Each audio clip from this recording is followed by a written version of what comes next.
My husband, 31, told me last night that his boss asked him to pick up an extra shift today because of short staffing. He said, "I'm really sorry I have to work on Valentine's Day." It did bother me, but it is what it is. We don't do anything over the top for Valentine's Day anyways. We just have movies and cuddle and whatever. But this year is different. We have a 6-month daughter. So it did bother me, but I just let it go. His work schedule is 10 a.m. to 8 p.m. He has worked at the same company for 9 years and his schedule has never changed, and neither has his break time. I want to point this out ahead of time. So my vehicle was at the shop and it wasn't due to be done until the 16th, but he finished up today and gave me a call around 11. So I walked with my daughter to go collect my vehicle, 1/4 mile, nothing big. After I grab the vehicle, I go to the gas station, which has a small restaurant inside. To my surprise, I see my husband's truck. Now, he works 45 minutes in the opposite direction, so even if it was his lunch break, which it wasn't, he wouldn't have been able to make it to this restaurant. I go inside and find him sitting at the table with his mom. Now, this shouldn't be a big issue, but him and I had just agreed to go boo contact with this woman a month ago because she physically slapped my daughter in the face and left a red mark because my daughter bit down on her arm and she was cutting teeth. So I walked up to the table and asked him how work was going, and he stood up and told me, "I'm sorry, I just wanted to have lunch with my mom for Valentine's Day." So I said, "You want to have lunch with the witch who slapped your infant daughter across your face? Go ahead and have your lunch, but do not come home. Go stay with mommy." There was 2 other couples sitting close by who started shooting daggers at him at his mom, and one of them gasped and said "OMG" while giving my mother-in-law dirty looks. Supposedly, I didn't see it, but this is what my husband texted me afterwards. He followed me out to my vehicle as I was walking off and said, "It's not like I'm allowing her around our daughter. I shouldn't have even had to lie to you about having lunch with my mother to begin with. All of this is ducking pathetic, and then for you to embarrass me in front of the entire restaurant?" So I said I'd be more embarrassed that you're hanging out with a child abuser, but to each their own, and get in my vehicle and leave. I then went on to the joint bank account and froze it after seeing a $400 purchase from his mother's favorite store, an antique shop, so he clearly brought her shopping as well. I turned it off because more than half of that is my money. I work full-time as well and make $9 more an hour than he does. Anyways, I call my friend because I'm just fuming at this point because he made the agreement to go no contact with this woman and then he ditches me and his daughter on Valentine's Day with a lie about working, just to hang out with her. But my friend says I'm being the overdramatic one and that I should have just left it alone and confronted him in private. Comment 1. This is more than just lunch with his mom. He had to fill the hours between 9 a.m., leaving home for the 45 minutes drive to work, and 9 p.m., including the 45 minutes drive home, somehow. So he is continuing to lie to you. NTA. Why would he think he deserves consideration? Comment 2. This story had some twists and turns in it. Originally I was thinking you sounded a little passive-aggressive about Valentine's Day, but when I started reading the second paragraph I understood the real issue. Your husband lied to your face. Not only that, he lied to your face on Valentine's Day, which may be the dumbest thing you could do as a husband. I think freezing the bank account may have been a little much, but $400 is no joke, so I guess I can understand. You're obviously not the asshole. You'll need couples therapy. Comment 3. NTA. He effectively chose where to be embarrassed by lying about his plans and location and then publicly addressing you about it instead of requesting you discuss it later in private. Moreover, it's a serious issue and he breached your trust, which is disrespectful right off the bat. Why should you treat him respectfully if he won't treat you that way? We had a family gathering last weekend. I was there with my F25 son, 4, and my husband. My brother, 31, his wife and 2 daughters, 7 and 5. When we got to our parents' house, my brother and his family weren't there yet. I helped our mom prepare some food, while Dad and my husband were outside cooking the barbecue. I am pregnant, so I have very strong cravings, For now I'm still in the normal kind of cravings. Lol. I had a craving for cherries, so as we still had some time before eating, I decided to go to the store to get some. My son wanted to go with me and he asked me to get him ice cream, so we went to the store and got the cherries, some other stuff for lunch, and an ice cream cone for him. He can't eat in the car, so once we got to my parents' house again he unwrapped his cone and started eating. Once we got inside I found out that my brother and his family were already there too. I didn't know because I didn't see their car. Sister-in-law greeted us and their youngest daughter said she wanted ice cream too. Sister-in-law told her to ask me, but I only had bought one for my son. So she started crying. Sister-in-law and my brother were trying to calm her down and said they'll get ice cream later, but she was throwing a tantrum and saying she wanted ice cream now. Okay, one thing led to another and they started blaming me because I should have predicted this was going to happen and bought ice cream for all the kids. They were not there when I left and I didn't even see their car parked outside, so I couldn't have known they were already there. My brother said that still I knew they were coming, so I could have bought the extra ice cream and given it to my nieces when they got here. I told them I wasn't thinking about them, only that my son wanted ice cream and that was it. It's not like I did it purposely to upset their kids. They kept treating me like I am some sort of evil witch or something, telling me I wouldn't like it if they did something like this to my son, saying I'm selfish and all that. My sister-in-law and their youngest daughter left, and immediately after eating my brother and oldest kid left as well. They're angry with me, our parents and my husband tell me they're exaggerating. Supposedly their youngest had a fever so that's why she acted out, she was upset. I think all of this definitely didn't help at all with her sickness. But also I just bought something for my kid, I don't understand how I'm such in a hole because of this. So I don't know, am I wrong here? Comment 1. Gently, YTA. You knew it was family gathering and other kids were going to come. You also knew that your son wouldn't have been able to eat in the car, it wasn't that big of a deal to buy a box with several ice cream cones. You didn't think about it, I wasn't thinking about them, only for my son, which is mildly a holish thing to do. Ain't the end of the world. They should get over it pretty soon, but something like that can stick with your niece's impression of you so yeah, might want to start thinking for more than just your nuclear family in future. Comment 2. YTA you knew you were going to a family gathering. It's common sense to get ice cream for all the kids. This is a really good lesson because you're about to be a mom of 2. Your son should have ate the cone in the car if you didn't want to get it for everyone. Comment 3. YTA. I would have bent the no eating in the car rule to avoid this exact situation. It's rude on your end. You knew they were coming, they could have ate the ice cream when they arrived. I, 26F, have 3 best friends, Emma, 26F, B, 25F, and Brent, 28M. We have all been friends for 4 to 6 years. We all usually hang out in a group with some of Emma's friends. Over a few months, I received less invitations and they would all hang out without me frequently.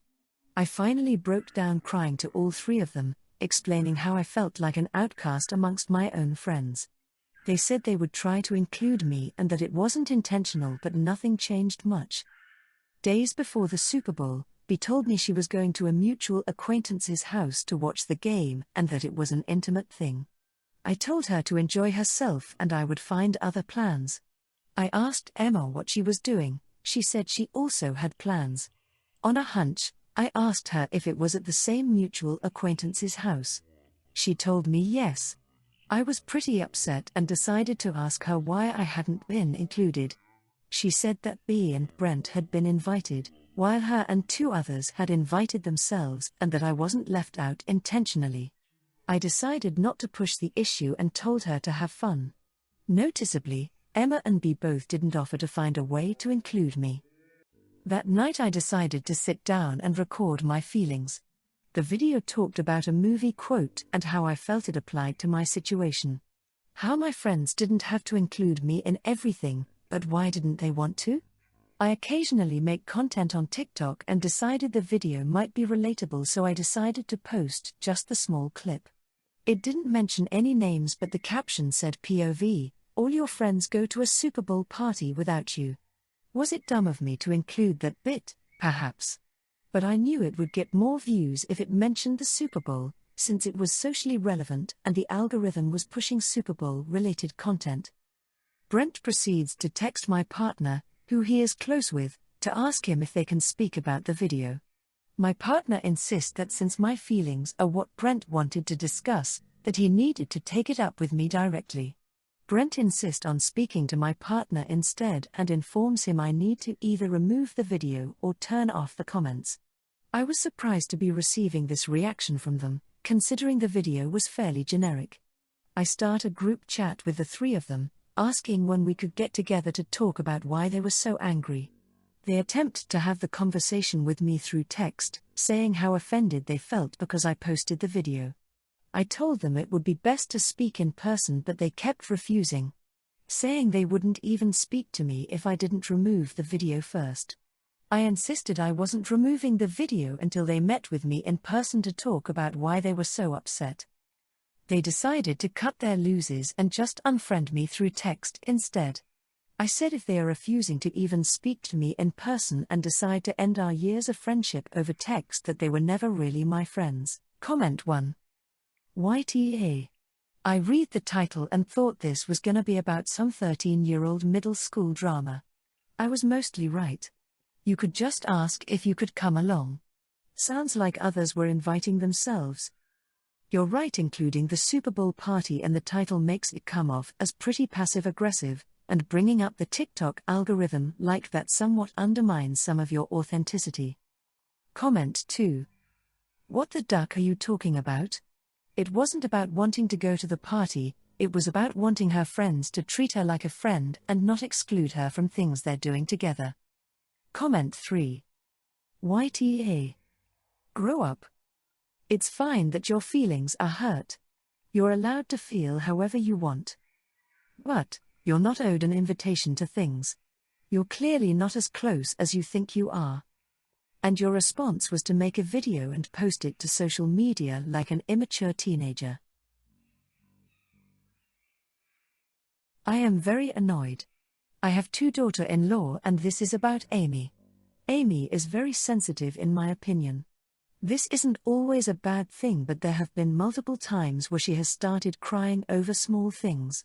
She started crying when I informed her my childhood dog, over 40 years ago, was dead. For this reason my son is extremely protective over her. The outdoors are also not comparable with her, to be honest. She is clumsy, which usually results in her falling and getting hurt. The worst case was when she fell and scraped her knee and started bawling. I truly thought someone was dying or extremely hurt. It was a scrapped knee. Instead of it feeling like an adult relationship, it feels like I have to babysit her all the time. Not mention waking on eggshells or she might cry. My 2 daughters also feel this way, and when we bring it up my son will not entertain the conversation.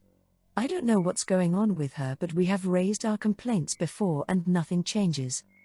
So I am planning a camping trip and I invited my other daughter-in-law and my daughters.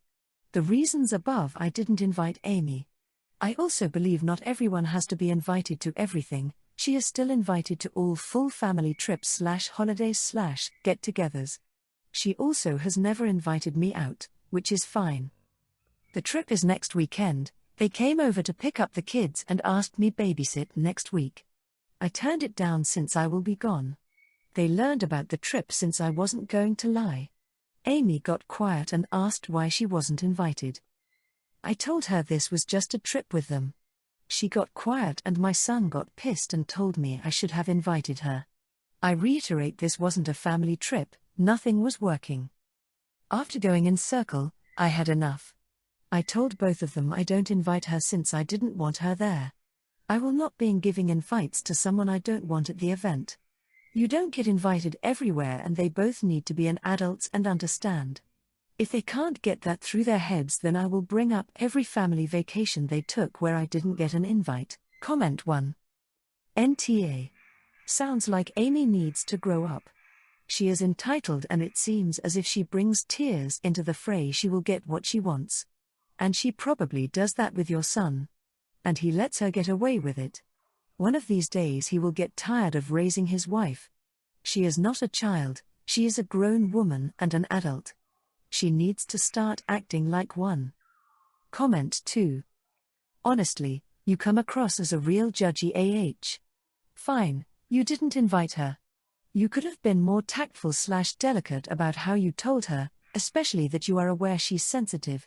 It comes across like you intended to hurt her to prove your point. YTA in general. Comment 3. You are NTA for not inviting her or not wanting her there. Not everyone gets along and that is okay. But you are TA for how you handled their questions. You have now completely torched your relationship with your son, and should expect him to want to be around you a lot less in the future.